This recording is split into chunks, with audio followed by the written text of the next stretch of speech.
Hello दोस्तों, जिस प्रकार हिंदी का पेपर छाप दिया है, इसी प्रकार हम इंग्लिश के ये ईडियम फ्रेजेस भी छापने वाले हैं। तो जल्द से जल्द 2 नंबर पक्के कर लीजिए एक ही क्लास के साथ। केवल 10 लेके आया हूँ, 10 में से एक आपके लिए फिक्स हो गया, तो 2 नंबर आपके पक्के हो गए। सर क्या पक्के? 100% गारंटी है, 100%।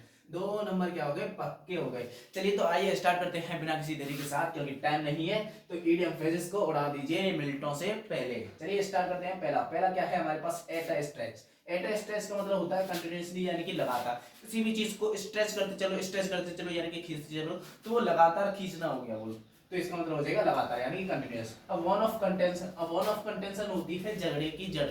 झगड़े की जड़ झगड़े की जड़ यानी कि रीजन ऑफ क्वेरल यानी कि झगड़े का जड़ हो गया ये। अब पिक होल्स का मतलब क्या होता है? फाइंड फॉल्ट विद, यानी कि किसी भी चीज में कमी पाना, यानी कि फाइंड फॉल्ट विद यानी कि किसी भी चीज में फॉल्ट पाना, उसे हम क्या कहते हैं? पिक होल्स कहते हैं। अगर मैं चौथे की अगर मैं बात करता हूं, चौथा होता है ऑन द सेम क्या होता है? डिक्रीजिंग यानी कि घटना। ओके, ऑन द वेन होता है यहाँ पे, सेम नहीं, on the when. Okay, on the when यानी कि डिक्रीजिंग घटना। ओके, 5 की अगर बात की जाए तो चाइल्ड्स प्ले का मतलब क्या होता है? एन एक्सट्रीमली सिंपल टास्क यानी कि बच्चों का खेल। क्या हो जाएगा यहाँ पे? हो जाएगा आपके पास बच्चों का खेल।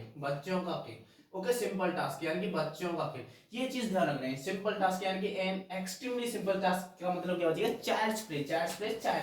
अगर मैं 6वें की अगर बात करता हूँ, कास्टर्स इन द एयर यानी कि विजनरी स्कीम्स यानी कि आप किसी भी चीज को सोच रही हो, यानी कि कल्पना की है ऐसी स्कीम्स, यानी कि बस सपने देखे हैं, यानी कि सपने देखे और उन्हें पूरा नहीं कर रहे, तो वो विजनरी स्कीम्स हो गई आपके पास, विजनरी स्कीम्स। अगर मैं 7 की अगर मैं बात करूं तो वीट अवॉइड द बस का मतलब होता है अवॉइड अ मेन टॉपिक, यानी कि किसी भी टॉपिक को अवॉइड करना, यानी कि नकार देना, उससे उसे साइड कर देना। ठीक है, ये होता है आपके पास अवॉइड द मेन टॉपिक, यानी कि बीट अवॉइड द बस, यानी कि किसी भी बात को घुमा फिरा के बात मनवाने को भी हम क्या कहते हैं? अवॉइड द मेन टॉपिक कहते हैं। अगले की अगर मैं बात करूं तो वरी द हैच का मतलब क्या होता है? फॉरगेट द पास्ट इनविटीज यानी कि फास्ट क्वेरल्स, यानी कि जो भी पास्ट में आपके पास झगड़े हुए हैं उन सभी को भूल जाना, उसे कहते हैं हम वरी द हैच।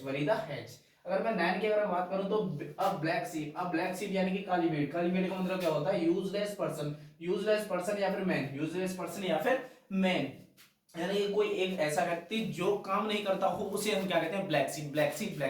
तो काला आदमी कैसा होता है? ब्लैक होता है, तो ब्लैक शीप। ठीक है, यानी कि वो काम नहीं करता है, तो ध्यान रखना। अब टेनवा क्या कहता है?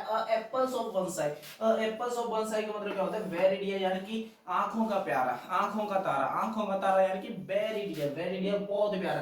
तो इस सभी से आपके 2 नंबर यहाँ पे पक्के हो जाते हैं। ये है आपके पास ईडियम फ्रेजेस। अगर हिंदी की तरह और पेपर फंसाना है पूरा, तो कंप्लीट सब्सक्राइब कर लीजिए, लाइक कर दीजिए, पूरी तरीके से बने रहिए हमारे के साथ, क्योंकि जिस प्रकार हिंदी का 100% पेपर फंसा है, इसी प्रकार इंग्लिश का आपके पास पेपर 100% गारंटी के साथ फंसाने वाले हैं हम। तो ठीक है, तो लाइक कीजिए, सब्सक्राइब कीजिए, एंड नेक्स्ट वीडियो के लिए जल्द से जल्द तैयार रहिए। तो थैंक यू, बाय बाय, जय हिंद टू ऑल ऑफ यू।